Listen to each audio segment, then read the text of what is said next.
Good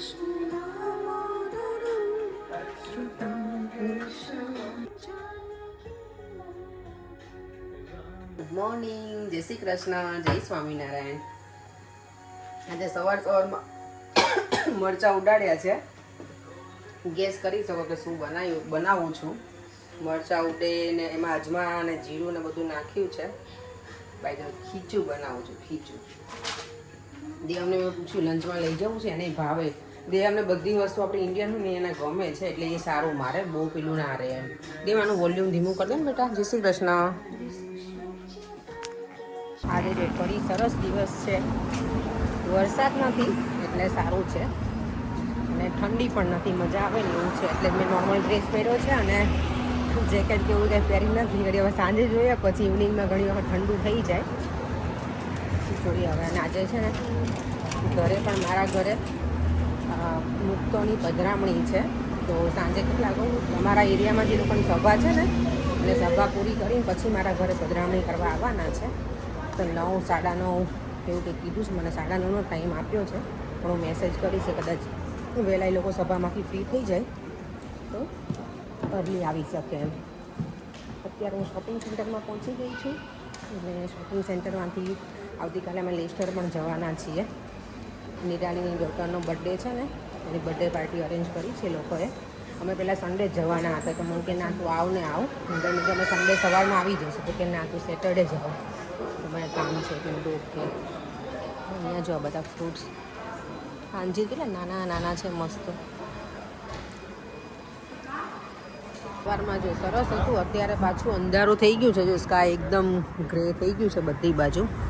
આજે તો અહીંયા જેટલાની કાર હતી ને બધાને બિચારાની ટિકિટ આવી ગઈ છે.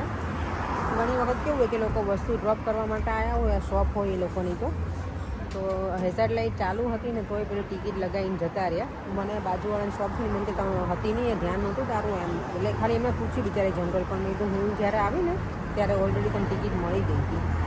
અને આ કંઈક 35 કે 65 પે કરવાના, એટલે ઓબ્વિયસલી બધાને એક્સપેન્સિવ લાગે ને એટલું બધું તો પે કરવાનું.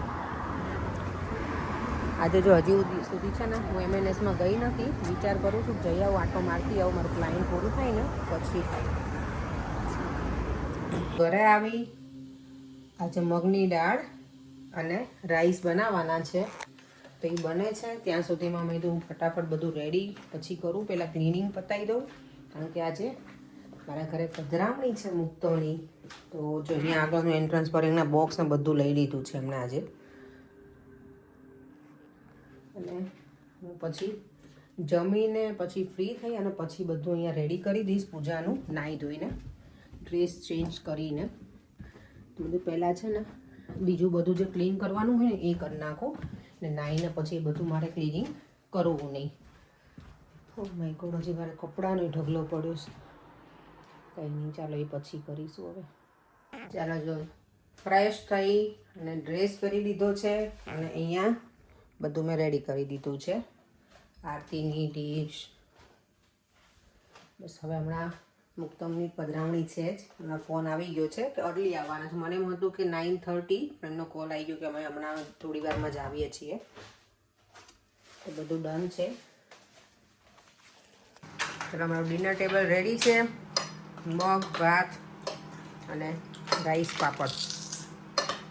જેમ નીચે ને હું પ્લેટ આપું બેટા.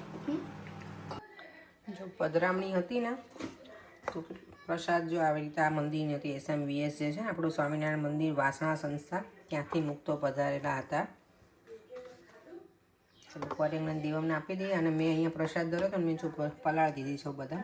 આટલી બધી કાચી બદામ તો નહીં ચાલે.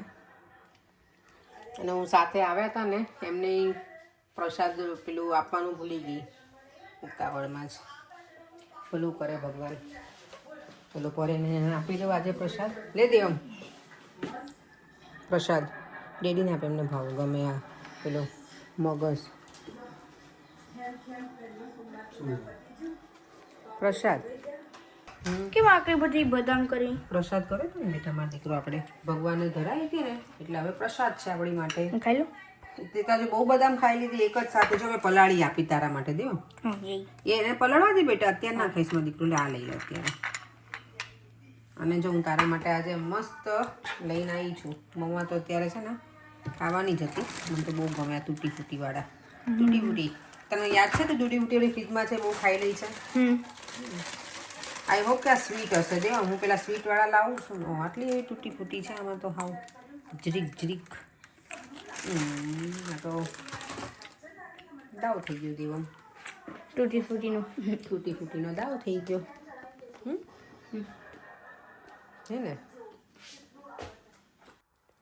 દેવમભાઈ તો જો અમારા સૂઈ ગયા છે. અને તો હવે પાછો તારો આ બેડ કરી નાખ્યો બેટા તે દેવમ.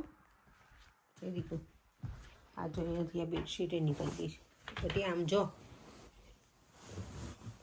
એકદમ આ છોકરો છે ને ખોટું સૂઈ ગયો છે ને. આમ જો મારો દીકરો લે દેવમ સુઈ જાઓ બેટા. બેસવું નથી મમ્મા સાથે થોડી વાર? ઊંઘ આવે છે?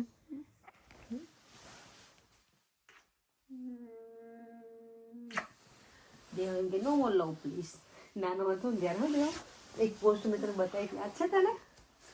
બહુ મસ્ત નાનો એવું છોકરું હતું, એક બેબી જ હતું. અને આખા ફેસ ઉપર લિપસ્ટિકના બધે છે ને પેલા પેચીસ એવું એટલે એઆઈથી જ બનાવેલું હતું. તો દેવમને જ્યારે બહુ નાનો હતો ત્યારે તો પછી હું એને બધે છે ને ખીચી કરું પછી કહું નો મોર લવ પ્લીઝ. દેવમ એમ કે નો મોર લવ પ્લીઝ. કટોડી મારી ગટોડી ઠંડી છે. મારા હાથ ઠંડા છે ને બેટા? નાઈ ડ્રેસ નો પહેર્યો મારા દીકરાએ. બહુ ઠંડી છે. કાલે હવે અમારે ફરી જવાનું છે બહાર. સમર સ્ટાર્ટ થાય એટલે અમારા વીકેન્ડ છે ને એક પણ ફ્રી ના હોય, એક પણ નહીં એમ. ઘણી વખત એવું થાય કે અમે ક્યાંક જઈ પણ ના શકીએ. બધી જગ્યાએ જવું પોસિબલ ના હોય, ઘણી વખત ના જઈ શકીએ. પણ યસ, અમે આવતીકાલે જવાના છીએ પાછા. ક્યાં જવાના છીએ એ આવતીકાલના બ્લોગમાં જોવા મળશે. હે ને દેવમભાઈ કરે છે ખાલી. મેં કપડાને બધું રેડી કરી દીધું છે કારણ કે કાલે જોબ ફિનિશ કરી. સાચે ના સુઈ જવું છે? કાલે જોબ ફિનિશ કરી અને પછી અમારે ડાયરેક્ટ જવાનું છે. એટલે આજે છે ને કોઈની કોમેન્ટ હતી, એનું આઈડી છે ગેમિંગ નિંજાસ, કે મમ્મી પપ્પાને લેવા કોણ જાય, કે કોઈને તમે કીધું હોય તો મમ્મી પપ્પાને નોર્મલી લેવા છે ને મારા જેઠાણીના બેન છે ને એના હસબન્ડ જાય દિલીપ કુમાર, આઈધર મારો ભાઈ પણ જાય છે. પણ આ વખતે બન્યું એવું કે મારા ભાઈની કાર નહોતી ચાલે એવું, એને પેલામાં આપેલી હતી એટલે ઇન્સ્યોરન્સમાં કે એમાં મને નહીં ખબર શું એક્ઝેક્ટલી હતું. તો એનાથી નહોતું જવાય એવું. અને દિલીપ કુમારને કંઈ કામ હતું તો પપ્પા ઉબેર કરીને જતા રહ્યા હતા. ઉબેર પપ્પા કે મને સૌથી બેસ્ટ લાગે કે કોઈને આપણે હેરાન પણ નહીં કરવાના અને મારા સસરાને છે ને બધું ફાવે છે એટલે સારું છે. પપ્પાને ટેક્સીને એવું બુક કરવાનું હોય ને તો જાતે કરાવી લે. તો એ મને પછી ગયા ને પછી અમે પૂછ્યું તમે શું કર્યું? તો એમ તો કે ઉબેર એકદમ ઇઝી અને કે છેકથી છે કે એમણે સામાન એ મૂકી દીધો જે હતા ને ઉબેર ડ્રાઈવર એમણે, તો કે એટલો મસ્ત મજાના માણસ હતા ને કે ત્યાંથી મને ઉચકવા ના દીધું, ઘરે છે ઘરની અંદર કે બધો સામાન મૂકી દીધો એમ. તો કે હવે નેક્સ્ટ ટાઈમથી છે ને મારે કોઈને જ હેરાન નથી કરવા. પપ્પા કે એવું નહીં નથી કરવો કે દિલીપ કુમારને નહીં, કોઈને જ નહીં એમ. એટલે જે ફ્રી હોય એ જતા હોય. ઘણી વખત મારા નણંદ છે એ લોકો જતા હોય મૂકવાને એવી રીતે પપ્પાને, જીજાજીને એ લોકો. તો કોઈને કોઈ હોય પણ પપ્પા કે હવેથી ઉબેર જ કરીને જવું છે કે ત્યાં પછી કે એ લોકોનો સમય બરબાદ કરો અને એ લોકોને ઊભા રહેવું એના કરતાં બેટર કે આવી રીતે જતા રહીએ ને તો કોઈ હેરાન પણ ના થાય અને અમને પણ ગમ્યું કે ઇઝી લાગ્યું કે એમ. તો મેં તો એ સારું પપ્પા કે પાર્કિંગને એમને પે કરવાના, પેટ્રોલના કરવાના અને એમનો ટાઈમ નહીં કાઢવાનો. પપ્પા છે ને અમારા બધું વિચારે પાછા એટલે મને ગમે. બધું આ સારું પપ્પા. તો હવે આપણે એ બધું અમે એવું જ કરીશું એમ. અમે આવીએ ને ત્યારે ટેક્સી જ કરી લઈએ. પણ અમે આવીએ ને ત્યારે છે ને એવું હોય, અમે જ્યારે ગયા હોય ત્યારે દેવમ એ હોય જોડે, તો મારા ભાઈને એવું હોય અને અમારા સસરાને એવું હોય કે હું દેવમ લેવા જાઉં કે એમ. અને અહીંયાથી પછી ભાઈને એ લોકો જતા હોય, છોકરો હોય જોડે એટલે પપ્પાને એવું થાય કે જાઓ હું લેવા એમ સાથે. પણ હવે આપણે બધી જગ્યાએ છે ને આ બધી ફેસિલિટીઝ છે એટલે ઘણી વખત કોઈ ના હોય ને તો એટલું બધું ટફ ના પડે, આરામથી આપણે પહોંચી શકીએ. મારા દીકરાને છે ને ઊંઘ ડિસ્ટર્બ થાય છે એટલે હવે હું વધુ સમય નહીં લઉં વિડીયોનો એન્ડ કરવામાં. ફરીથી મળીશું આપણે કાલે નવા વિડીયો સાથે. Bye bye. જય શ્રી કૃષ્ણ, જય સ્વામિનારાયણ. વિડીયો ગમ્યો હોય તો like, share and subscribe. By.